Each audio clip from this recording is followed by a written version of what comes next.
When it was evening, there came a rich man from Arimathea named Joseph, who also was a disciple of Jesus. 58. He went to Pilate and asked for the body of Jesus. Then Pilate ordered it to be given to him. 59.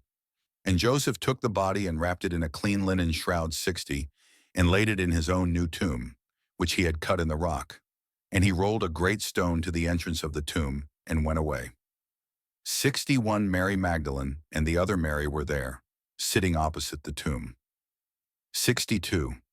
The next day, that is, after the day of preparation, the chief priests and the Pharisees gathered before Pilate.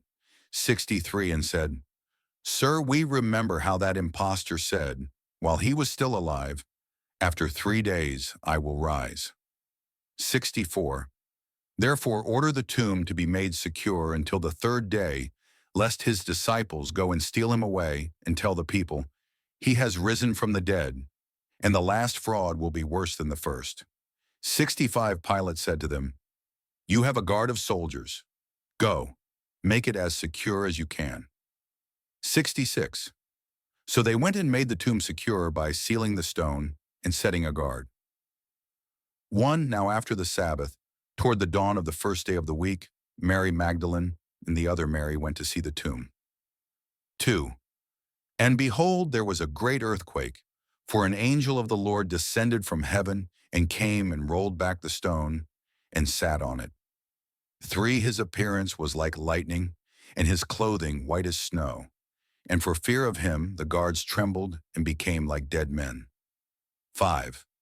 But the angel said to the women, "Do not be afraid, for I know that you seek Jesus, who was crucified. 6. He is not here, for he has risen, as he said.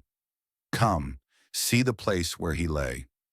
Then go quickly and tell his disciples that he has risen from the dead. And behold, he is going before you to Galilee. There you will see him. See, I have told you." 8. So they departed quickly from the tomb with fear and great joy and ran to tell his disciples. And behold, Jesus met them and said, "Greetings." And they came up and took hold of his feet and worshipped him. 10. Then Jesus said to them, "Do not be afraid. Go and tell my brothers to go to Galilee, and there they will see me." 11. While they were going, behold, some of the guard went into the city and told the chief priests all that had taken place. 12. And when they had assembled with the elders and taken counsel, they gave a sufficient sum of money to the soldiers. 13. And said, "Tell people, his disciples came by night and stole him away while we were asleep." 14. And if this comes to the governor's ears, we will satisfy him and keep you out of trouble. 15. So they took the money and did as they were directed.